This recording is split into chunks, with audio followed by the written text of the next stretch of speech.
দেখুন বন্ধুরা, আমাদের এই লোকাল ট্রেনের গতিবেগ এখন 102। এইভাবেই কিন্তু এগিয়ে যাবে হাওড়ার উদ্দেশ্যে। ঘাটশিলা থেকে আমরা 205 কিলোমিটার যাত্রা সম্পূর্ণ করলাম নির্ধারিত সময় থেকে প্রায় 2 ঘন্টা লেট করে।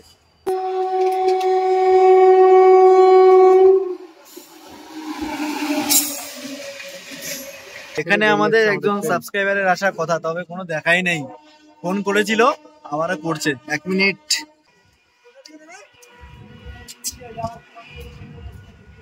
হ্যাঁ, কততে? এ সর্বনাশ করেছে।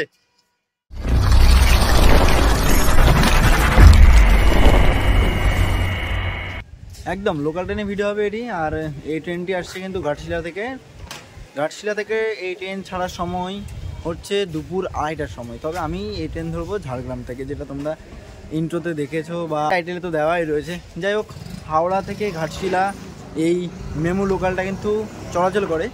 সপ্তাহে কতদিন চলে, ভাড়া কত কী রয়েছে, সমস্ত ইনফরমেশানগুলো আমরা প্ল্যাটফর্মে পৌঁছে তোমাদেরকে দিয়ে দেবো। এখন প্ল্যাটফর্মে যাই। ঝাড়গ্রাম স্টেশনে ট্রেনটি পৌঁছানোর সময় 3:22। 2 মিনিটের স্টপেজ এই ঝাড়গ্রাম স্টেশনে রয়েছে। অনেকগুলো স্টেশন স্কিপ করে যায়, যেহেতু মেমু, এটা সুপারফাস্ট বলতে পারো, মেমু সুপারফাস্ট। মেমু ঠিক আছে, মানে লোকাল ট্রেনের যে ভাড়া সেই ভাড়াটাই নেবে এই ট্রেনে। যাই হোক, আমরা এখন স্টেশনে প্রবেশ করব। এই যে স্টেশনে প্রবেশ করছি, এটা হচ্ছে ঝাড়গ্রাম রেলওয়ে স্টেশন। এখানে খুব সুন্দর একটি ভারতীয় পতাকা রয়েছে। আর স্টেশনে প্রবেশ করার আগে বাম দিকে রয়েছে টিকিট কাউন্টার। টিকিটটা করতে হবে। টিকিট কাউন্টারে এসেছি, এবার আমাদের টিকিট নিতে হবে, যেহেতু আমাদের বাড়ি ফিরতে হবে। তো একবারে আমি বাড়ি ফেরার টিকিটটা নিয়ে নিচ্ছি। আর তোমরা যদি হাওড়া অব্দি যেতে চাও, ভাড়াটা কত পড়বে সেটাই দেখিয়ে দিচ্ছি। ঠিক আছে, হাওড়া ডেস্টিনেশন আমাদের টোটাল পড়বে 35 টাকা। ঠিক আছে, যদি তোমরা ওই মেমু ট্রেনে যেতে চাও তাহলে তোমাদের ভাড়া পড়বে 35 টাকা। সেটা হচ্ছে ঝাড়গ্রাম থেকে। আর ট্রেন কিন্তু আসছে ঘাটশিলা থেকে। যাই হোক, টিকিটটা আমরা করে নিই। টিকিটটা নিয়ে নিলাম, এবার আমরা যাচ্ছি স্টেশনে।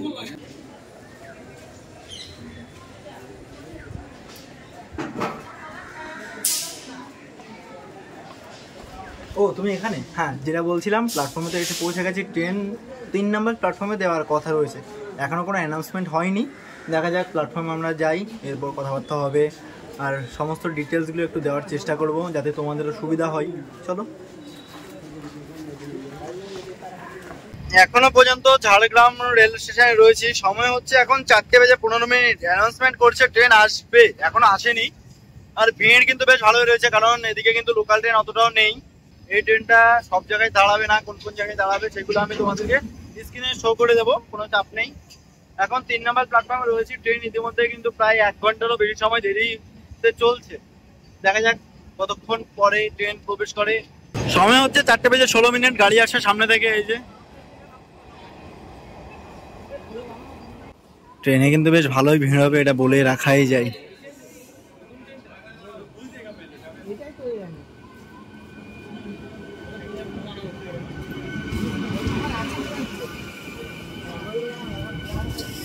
এই যে ট্রেনে উঠে পড়লাম। ট্রেনের সিট হলো 3/3, আর সিটগুলো বেশ comfortable seat. Jhargram rail station থেকে বেরিয়ে যাচ্ছি। আর ট্রেন 1 ঘন্টা দেরিতে চলছে। 7 কিলোমিটার যাত্রা সম্পূর্ণ করলাম। আমরা এসে পৌঁছে গেছি বাঁশতলা রেল স্টেশন। আমার কোনো গল্প হবে না, কারণ যে কোনো সময় সিট আমার বুকিং হয়ে যেতে পারে। এখানে বলে দিচ্ছে বাঁশতলা স্টেশন, সময় 4:25। ট্রেন তো দেরিতেই চলছে। এখানে এসে পৌঁছালো, আর স্টেশনটা পুরো ফাঁকাই রয়েছে। ঝাড়গ্রাম থেকে 15 কিলোমিটার রাস্তা অতিক্রম করলাম। আমরা এসে পৌঁছে গেছি সেকেন্ড স্টপেজ ষাটদিয়া। এখানে ট্রেন মোটামুটি ওই 1 মিনিট দাঁড়ায় না, বলা থাকে 1 মিনিট। আর ষাটদিয়া হলো খড়গপুর জোনের মধ্যেই। এটা হলো আমাদের মুম্বাইয়ের মেন লাইন। আর তেমন কিছু বলার নেই। খড়গপুরের ডিস্টেন্স কতটা কি রয়েছে সেটা দেখা যায়, আর কতটা সময় লাগবে সেটাও দেখে নেবো আমরা। সময় 4:32।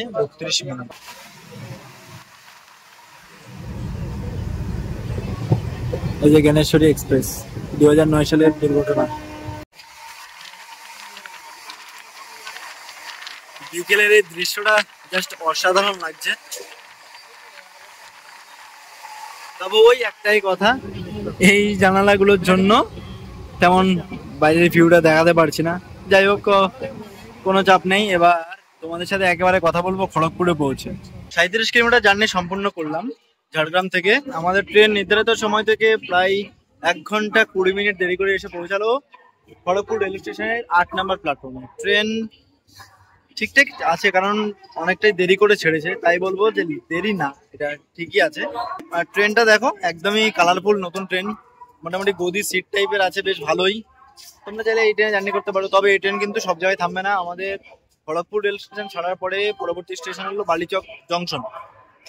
চলো বেরিয়ে যায়। আর খড়গপুরকে কেন জংশন বলা হয়, খড়গপুর থেকে মেন লাইন গুলো ভাগ হয়ে যায়। একটা লাইন চলে যাচ্ছে চেন্নাই, অর্থাৎ ভুবনেশ্বর হয়ে চেন্নাই, আরেকটা মুম্বাই, নাগপুর হয়ে মুম্বাই, মেন লাইন। দুটো মেন লাইন রয়েছে, মেদিনীপুরের লাইন রয়েছে, এই কারণে কিন্তু খড়গপুরকে জংশন বলা হয়। খড়গপুরে টোটাল বলে দিলাম 8টি প্ল্যাটফর্ম রয়েছে। খড়গপুর হলো আমাদের পশ্চিমবঙ্গের সব থেকে দীর্ঘতম স্টেশন, আর আমাদের ভারতের 4র্থ দীর্ঘতম রেল স্টেশন হলো এই খড়গপুর। প্রথমটি হলো হুগলি জংশন, ট্রেন ছেড়ে দিল, 5 মিনিটে হল্ট ছিল, তবে 5 মিনিট আরো অনেকটাই বেশি টাইম দাঁড়িয়েছে এখানে। উঠে পড়ি। আর এটা হলো আমাদের ইএমএ লোকাল। সামনে থেকে অনেকগুলো এক্সপ্রেস ট্রেন আসবে, সমস্ত কিছু দেখাবো, তবে যেহেতু এটা আমাদের ইএমএ লোকাল, এটা জানলা কিন্তু সম্পূর্ণ অন্যরকম হয়। যাই হোক, বেরিয়ে যাচ্ছে আমরা এখান থেকে, সময় 5:42 খড়গপুর জংশন ছেড়ে বেরিয়ে যাচ্ছে। আর ওই যে দাঁড়িয়ে রয়েছে অমৃত ভারত এক্সপ্রেস, যেটা চলে যাবে মালদা থেকে বেঙ্গালুরু। একটা ফালতু একটা ট্রেন বলতে পারো। আর ওই ট্রেনটা কিন্তু পুষ্পুল পদ্ধতিতে যাবে। ট্রেনে আমার সিট রয়েছে, তাও এখানে এসে বসে পড়লাম। দেখবে আসবেন ভিডিওতে, একটু হাই করে দিন, এভাবে হাত নাড়ান, এভাবে হাত নাড়িয়ে দিন। আপনার হাত, আপনারটা। ও ভালো লাগছে। কোথায় নামবেন আপনি? পাঁশকুড়া নামবেন। কোথা থেকে উঠেছেন? চাকুলা থেকে উঠেছেন। ঠিক আছে, না আপনার বাড়ি কোথায়?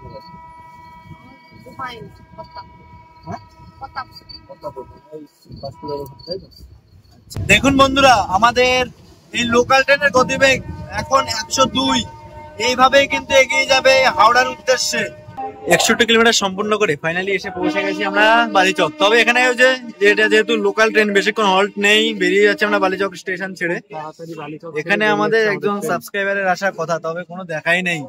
ফোন করেছিল, আমারও করছে, 1 মিনিট ফোন করছে হয়তো। হ্যালো, বাদিকে লাইনে দাঁড়িয়ে রয়েছিস? ঠিক আছে, বালিচক স্টেশন ছেড়ে বেরিয়ে যাচ্ছি। কই চলে গেলাম।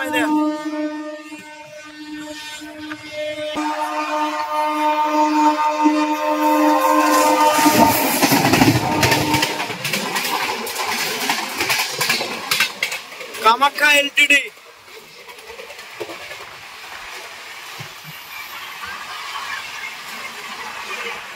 আমরা এসে পৌঁছে গেছি পাঁশকুড়া জংশন। পাঁশকুড়া জংশনে আমাদের এই ট্রেন মোটামুটি 2 মিনিট মতো দাঁড়াবে। আর ট্রেন তো লেটেই চলছে, এটা বলার তেমন কোনো কিছুই নেই। 5 নম্বর প্ল্যাটফর্মে এসে আমরা, হ্যাঁ কি হয়েছে, 5 নম্বর প্ল্যাটফর্মে এসে আমরা পৌঁছে গেছি।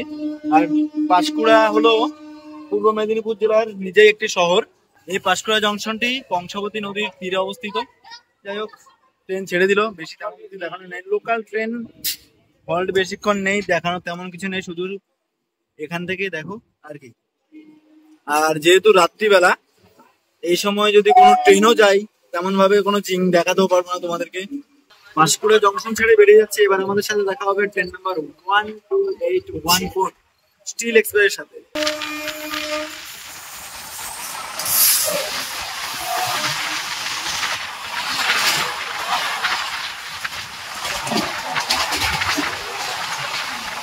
সামনে থেকে আসছে 12663 Howrah Tiruchirappalli superfast express.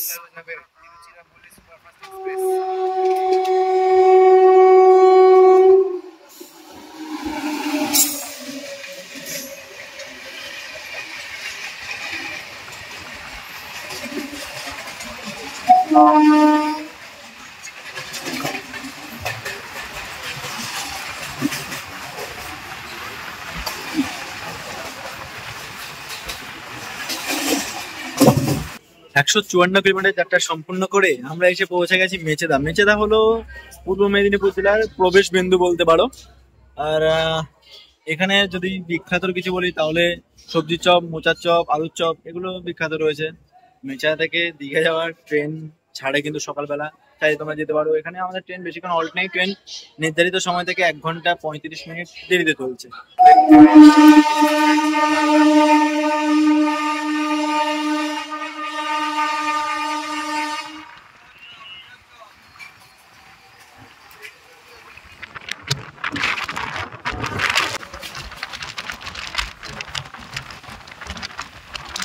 Kolaghat station অতিক্রম করছি আমরা এখন।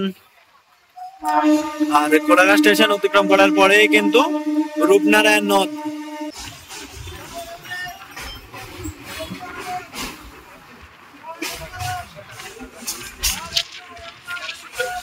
সময় হচ্ছে এখন 7:02।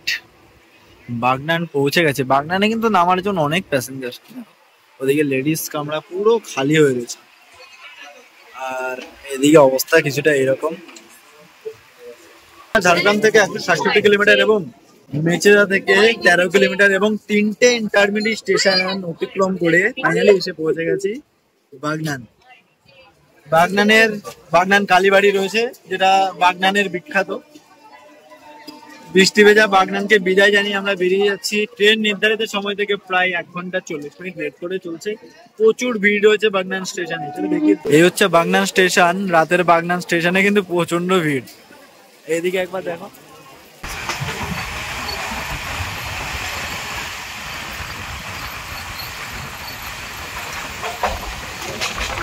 এবার আমরা জিং দেখতে চলেছি train number 18409 Shalimar Puri Shri Jagannath express.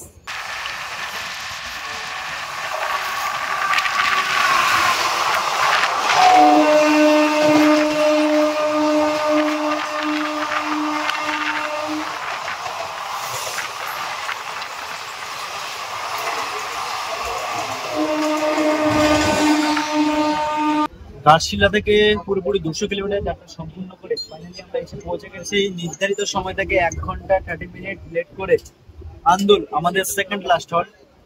এখানে ট্রেন 1 মিনিট দাঁড়াবে কথা, তবে ট্রেন 1 মিনিট দাঁড়াবে না। প্রথম কথা হলো দেরিতে চলছে, দ্বিতীয় কথা হলো সাইড দিয়ে বন্ধ ভারত ক্রস করবে, দাঁড়াতেও পারে।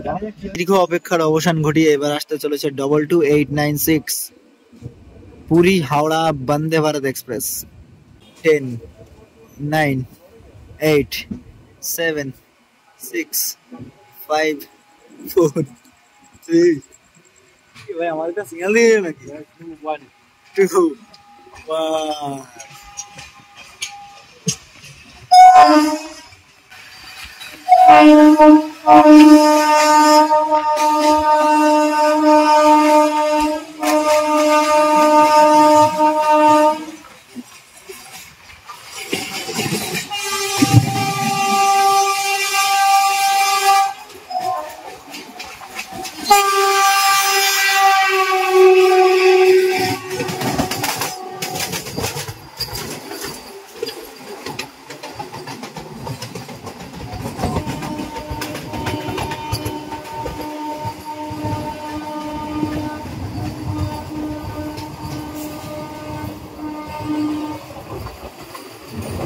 আমাদেরকে 5 দিয়ে 4 দিয়ে বের করে দিল গাড়িটা।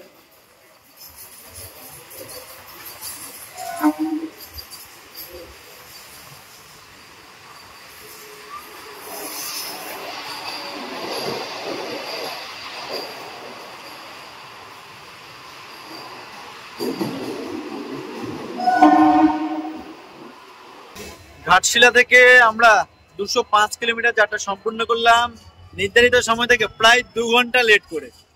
আর এটা হচ্ছে আমাদের যাত্রাপথের সর্বশেষ rail station Sattagachhi railway junction. সাতটাগাছিকে জংশন বলার কারণ সাতটাগাছি থেকে শালিমারের লাইন ভাগ হয় আর বন্দে ভারত ক্রস করলো। আমাদের গাড়িটা দিল 5 নাম্বার প্ল্যাটফর্মে। যাই হোক, এবার ট্রেনে উঠে পড়বো, কারণ আমিও খুব ব্যস্ত রয়েছি। আমি যদি নটার ট্রেনটা না পাই শিয়ালদা থেকে, তবে বাড়ি ফেরা আমারও খুব চাপ হয়ে যাবে। ট্রেন ছেড়ে দিল সাতটাগাছি রেলওয়ে জংশন। অবশেষে এসে পৌঁছে গেছি রানাঘাট। সময় 10:54।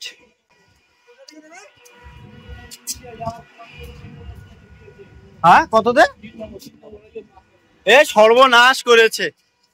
এটা যাবে না নাকি 2 নম্বরে দিয়েছে। এই দেখো মানে একটার পর একটা মোটামুটি কন্টিনিউ চলছে। 2 নম্বরে গাড়ি দাঁড়িয়ে রয়েছে। এই জাস্ট এখনই শুনলাম যে 4 নাম্বার থেকে গাড়ি যাবে না। তো চলো এগিয়ে যাই। অ্যানাউন্সমেন্ট এখনো করেনি, হয়তো করবে, সময় তো রয়েছে। এই ভিডিওটা আমাদের শেষ করার কথা ছিল হাওড়া স্টেশনে, তবে ট্রেন 2.5 ঘন্টা দেরিতে চলছিল। এছাড়াও আমাদের ছুটে আসতে হয়েছিল, সময় ছিল মাত্র 30 মিনিট। শিয়ালদা আসলাম দৌড়ে দৌড়ে ট্রেন ধরতে হয়েছে। ওখান থেকে নেমে তাও এখন ট্রেনটা পেয়ে গেছি। কারণ সত্যি কথা আমি কখনো ভাবিনি যে কৃষ্ণনগর লোকালের মতন ট্রেন বিফোর টাইম নিয়ে আমরা পৌঁছে যাবো যে রানাঘাট স্টেশনে। এবার এখান থেকে আমাদের 11টা বেজে 10 মিনিটে ট্রেন ছেড়ে যাবে। তো দেখা হবে তোমাদের সাথে নতুন কোনো পর্বে, নতুন কোনো ভিডিওতে। ভালো থাকবে, সুস্থ থাকবে, নিজের খেয়াল রাখবে। কেমন লেগেছে ভিডিওটি সেটি কমেন্টস করে জানাতে ভুলবে না। দেখা হবে নতুন কোনো পর্বে, নতুন কোনো ভিডিওতে। জয় হিন্দ।